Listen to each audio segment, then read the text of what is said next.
बांग्लादेश में आम चुनाव के लिए वोटिंग जारी है। इस बार 51 राजनीतिक पार्टियां सत्ता हासिल करने के लिए मैदान में है। बांग्लादेश में करीब 12 करोड़ लाख मतदाता आज अपने मत अधिकार का इस्तेमाल करेंगे।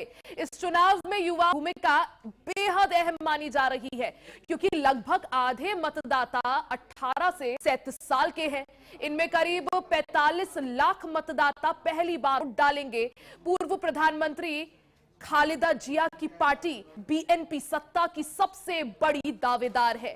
माना जा रहा है कि अगर बीएनपी चुनाव जीतती है तो खालिदा जिया के बेटे तारिक रहमान अगले प्रधानमंत्री बनेंगे। वहीं जमात इस्लामी पार्टी के नेता शफीकुर रहमान और नेशनल सिटीजन्स पार्टी यानी एनसीपी के नेता नाहिद इस्लाम भी प्रधानमंत्री पद का अहम चेहरा हो सकते हैं। नाहिद इस्लाम ने दावा किया है कि जमात एनसीपी समेत 11 दलों का गठबंधन सरकार बनाएगा। तो कुल मिलाकर कितने उम्मीदवार इस चुनाव में अपनी किस्मत आजमा रहे हैं वो भी समझिए। देखिए, कुल उम्मीदवार जो कि इस चुनाव में अपनी किस्मत आजमा रहे हैं 2088, महिला उम्मीदवार उसमें 83 है। कितनी राजनीतिक पार्टियां इस चुनाव में जुटी हुई है? 51 के करीब पार्टियां हैं। तो बांग्लादेश चुनाव की हलचल तेज है। आज वोटिंग का दिन और बेहद महत्वपूर्ण, क्योंकि सुबह से ही वोटिंग हो रही है, वोटिंग जारी है बांग्लादेश में आम चुनाव। और ये चुनाव इसलिए भी जरूरी है क्योंकि तख्ता पलट के बाद ये पहला आम चुनाव है।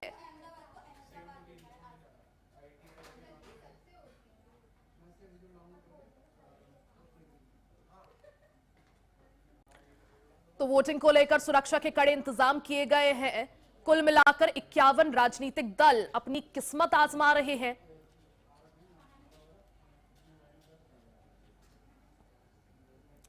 और किस तरह से देखिए चुनाव जारी है, इसको लेकर चर्चा भी करेंगे। हमारे साथ खास मेहमान जुड़ गए हैं। वरिष्ठ पत्रकार डॉक्टर सुनील कौशिक जी हमारे साथ हैं, साथ ही विदेश मामले जानकार मल्लिका पांडे जी हमारे साथ हैं। आप दोनों का ही बहुत बहुत स्वागत है एचएनएन न्यूज पर। कौशिक जी, आपसे समझना चाहूंगी, तख्ता पलट के बाद बांग्लादेश में पहला आम चुनाव, क्या इसके मायने और क्या समझा जाए? देखिए, निश्चित तौर से जब चुनाव के नतीजे आएंगे तो ये हम इस बात की भी समीक्षा करेंगे कि सत्ता और प्रशासन नियंत्रण जो अब तक लोकतांत्रिक सरकारों के पास रहा करता था, अब इस चुनाव के बाद कहाँ टिक पाएगा। बांग्लादेश में चाहे चुनाव आयोग, पुलिस प्रशासन और स्थानीय ढांचे पर किसका प्रभाव कितना है, ये इस चुनाव के बाद स्पष्ट हो जाएगा। विपक्ष अक्सर आरोप लगाता है कि मैदान बराबर नहीं है। सत्ता पक्ष में स्थिरता के लिए ये जरूरी बताने का प्रयास जो विपक्ष कर रहा है, इसकी जनता मोहर लगाएगी कि नहीं लगाएगी, इस बात का चुनाव नतीजा आने के बाद हम लोग कहेंगे। इस्लामिक राजनीति का जो ध्रुवीकरण हम देखने को मिल रहे हैं कि पाकिस्तान के साथ कई मुद्दों पर बैठकर के चर्चा हुई है, कई मुद्दों पर सहमति भी बनी है, तो क्या वास्तव में जमात इस्लामी और अन्य धार्मिक जो समूह सीधे या परोक्ष असर डालेंगे कि नहीं डालेंगे? उसमें सरकार खुद को धर्मनिरपेक्ष लेकिन इस्लाम संवेदनशील दिखाती है कि नहीं दिखा पाएगी? धार्मिक भावनाओं का संतुलन बिगड़ेगा या नहीं बिगड़ेगा? ये चुनाव नतीजे के आने के बाद बताएंगे कि वास्तव में भावनाओं के साथ खेला गया है कि नहीं खेला गया है। क्योंकि जब सत्ता का परिवर्तन हुआ, जब कब्जा हुआ सत्ता पर, तो जिस शहर की आबादी लगभग 3 करोड़ के आसपास हो, उस शहर के केवल 3 लाख लोगों ने, 3.5 लाख लोगों ने उत्पात मचा करके किस तरीके से सत्ता की पार्टी को बेदखल किया और भागने के लिए मजबूर किया। जी। भारत, चीन, अमेरिका का भू राजनीतिक असर वहां देखने को मिलेगा इस चुनाव के बाद। बांग्लादेश दक्षिण एशिया का रणनीतिक केंद्र बन चुका है, ये सब लोग जानते हैं। भारत के साथ सुरक्षा और कनेक्टिविटी, चीन के साथ जो तमाम ऐसे बड़े फैसले इंफ्रास्ट्रक्चर निवेश को लेकर के हुए हैं वो, और अमेरिका ने जो ये दावा किया है कि फ्री एंड फेयर इलेक्शन होगा, किसी का दबाव नहीं होगा, निश्चित तौर से ये सब नतीजे आने के बाद हम लोग इसकी समीक्षा करेंगे। बिल्कुल, मुझे लगता है जो बांग्लादेश की आवाम है वो भी इंतजार कर रही थी कि कब जो है आम चुनाव हो, और आज वो घड़ी आ गई है। चुनाव जो है लगातार जारी है। मल्लिका जी, आपसे भी समझना चाहूंगी, क्योंकि देखिए भारत के जो पड़ोसी देश है वहां क्या कुछ हो रहा है राजनीतिक तौर पर, उसका इंपैक्ट भारत पर भी पड़ता है। बांग्लादेश में आम चुनाव होना, खासकर जिस तरह से शेख हसीना का तख्ता पलट हुआ, बांग्लादेश में यूनुस की सरकार आती है, उसके बाद अब ये पहला आम चुनाव चुनाव, रिजल्ट क्या होगा, नतीजा क्या होगा, उसका इंपैक्ट भारत पर भी पड़ेगा और भारत और बांग्लादेश के रिश्तों पर भी पड़ेगा। बिल्कुल। नमस्कार रिया जी, जैसे डॉक्टर कौशिक ने भी हाईलाइट भी किया कि भारत के लिए एक बहुत अभी वॉचफुल स्थिति है कि रीजनल सिक्योरिटी इशू है ये।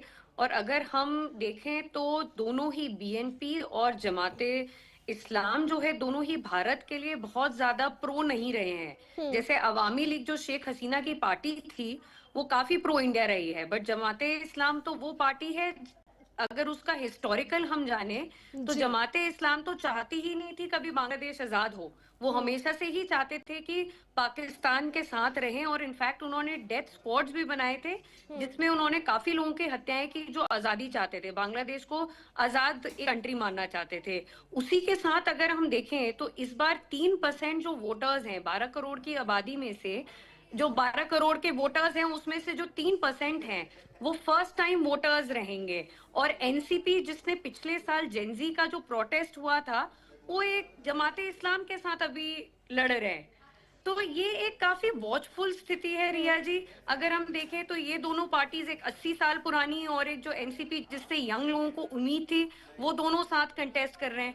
दोनों में से किसी भी पार्टी का एक, मतलब दोनों ही मिलके जो कंटेस्ट कर रहे हैं उसमें से एक भी महिला इन्होंने नहीं उतारी है। दूसरी तरफ अगर हम बीएनपी देखते हैं तो वो भी बहुत प्रो इंडिया नहीं रहे हैं, बट इंडिया के लिए तभी भी अभी इंडिया बैंक ऑन कर रहा है कि बीएनपी तभी भी जीत जाए, क्योंकि बीएनपी में 17 साल बाद तारिक रहमान आए हैं और उन्होंने काफी प्रोमिसेस किए हैं, उन्होंने 8 माइनॉरिटी लीडर्स भी उतारे हैं। तो रिया जी ये काफी कंफ्यूजन की स्थिति है, और आज देखते हैं बांग्लादेश का डिसीजन क्या रहता है। और चाइना, पाकिस्तान, इंडिया, अमेरिका सब इसको बहुत केयरफुली वॉच कर रहे हैं। जी रिया जी। बिल्कुल, क्योंकि देखिए जैसा आपने भी कहा, तारिक रहमान जब वापस आए उन्होंने इलेक्शन कैंपेन्स के दौरान भी कहा कि हम रिश्ते जो है सुधारेंगे अपने पड़ोसियों के साथ। यहाँ पर यही समझना चाहूंगी कौशिक जी, देखिए मलिका जी ने भी यही समझाया कि जो बीएनपी है या फिर जमाते इस्लामी है वही ज्यादा प्रो इंडिया नहीं रही है। ऐसे में क्या यही वजह कि भारत भी अभी वेट एंड वॉच की स्थिति में?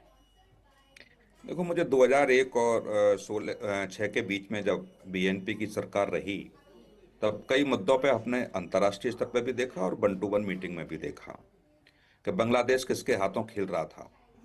कई ऐसे मुद्दे थे जहां भारत के विरोध में, और जिन प्रस्ताव ऐसे प्रस्ताव भी थे भारत सरकार की तरफ से जो उन्होंने ठुकराए।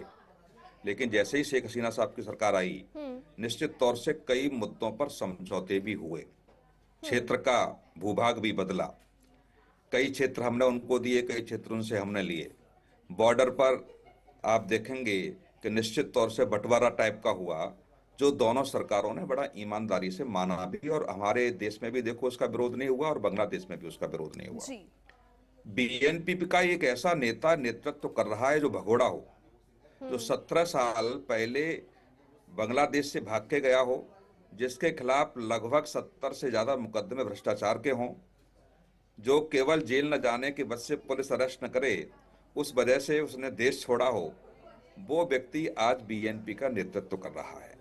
वो वायदा कर रहा है, वो लोकतांत्रिक बात कर रहा है, वो देश को पटरी पर लाने की बात कर रहा है, जिसका खुद का ही भविष्य या खुद का पुराना रिकॉर्ड देखें तो निश्चित तौर से शर्मसार करने वाला है।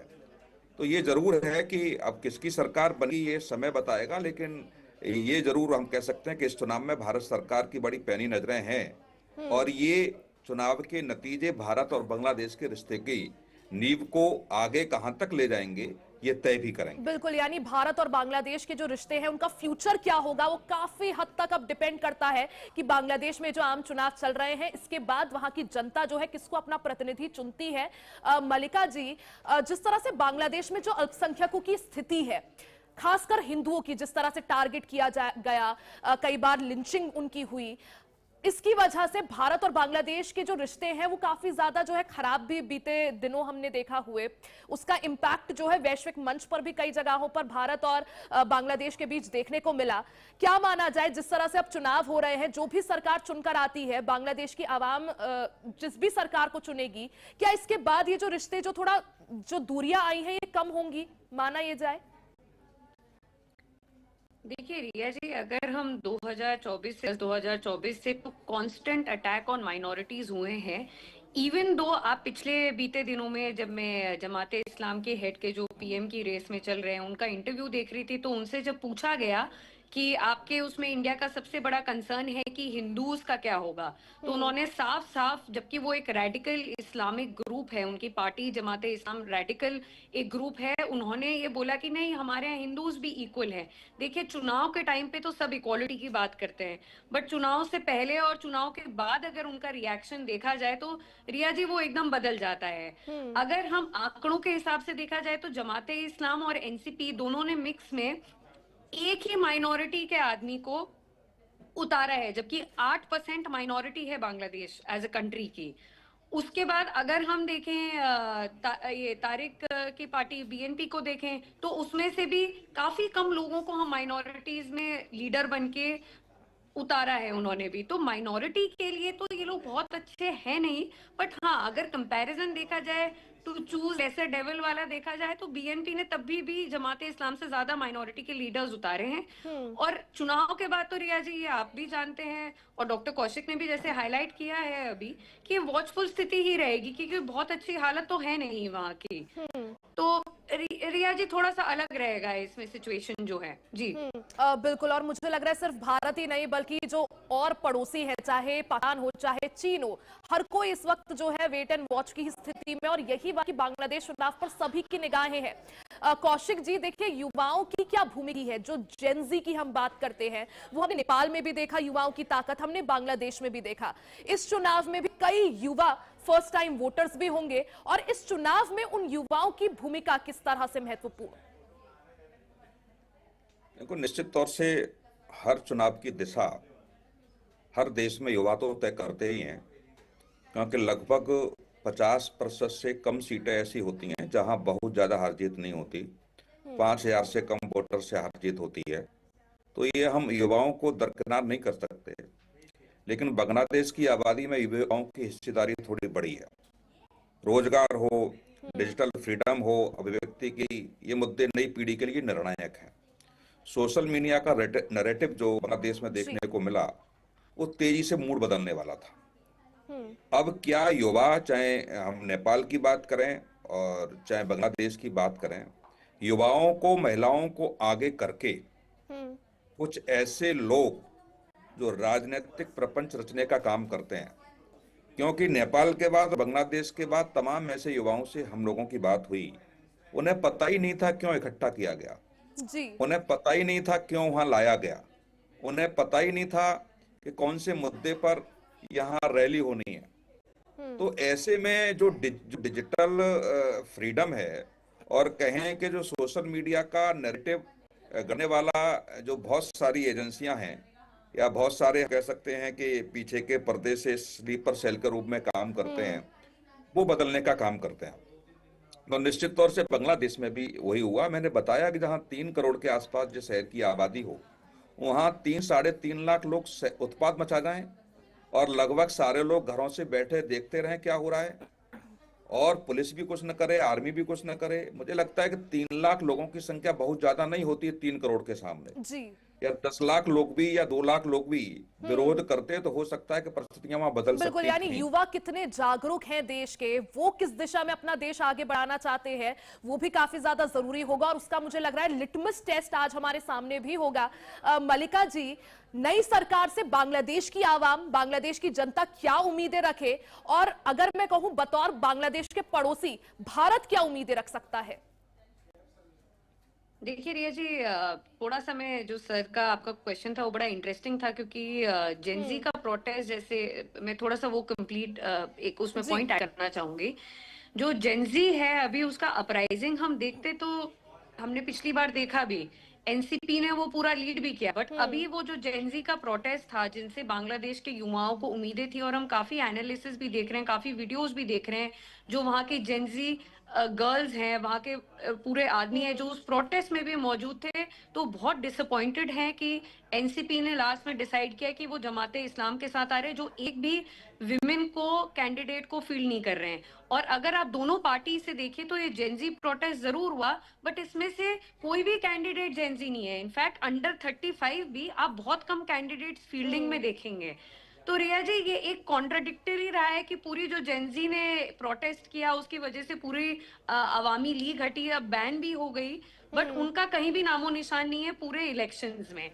दूसरी बात जो आपने पूछी रिया जी कि क्या उम्मीदें रखनी चाहिए, उन्होंने सबसे बेसिक उम्मीद तो ये है कि वहां पर बहुत ज्यादा अनएम्प्लॉयमेंट बढ़ गया है, वहां पर बहुत ज्यादा करप्शन बढ़ गया है, वहां पर बिल्कुल। फूड क्राइसिस हो गई। एक जो बांग्लादेश यानी एक टाइम पर बांग्लादेश सबसे को ये चुनाव, इसके बाद बांग्लादेश की जो नई सरकार बनती है वो उसकी दशा और दिशा बांग्लादेश की दोनों ही तय करेगी। यही वजह है कि इस चुनाव सबकी नजर आप दोनों का ही बहुत बहुत शुक्रिया हमारे साथ जुड़ने के लिए, अपना कीमती समय देने के लिए। और देखिए, बांग्लादेश में आज चुनाव का दिन, आम चुनाव जारी है, वोटिंग लगातार चल रही है और इसके बाद क्या परिणाम रहता है उस पर नजर हमारी टिकी रहेगी। यहां रुकेंगे एक छोटे से ब्रेक के लिए, जल्द वापस आएंगे। बने रहे हमारे साथ, देखते रहे एचएनएन न्यूज, जुनून सच।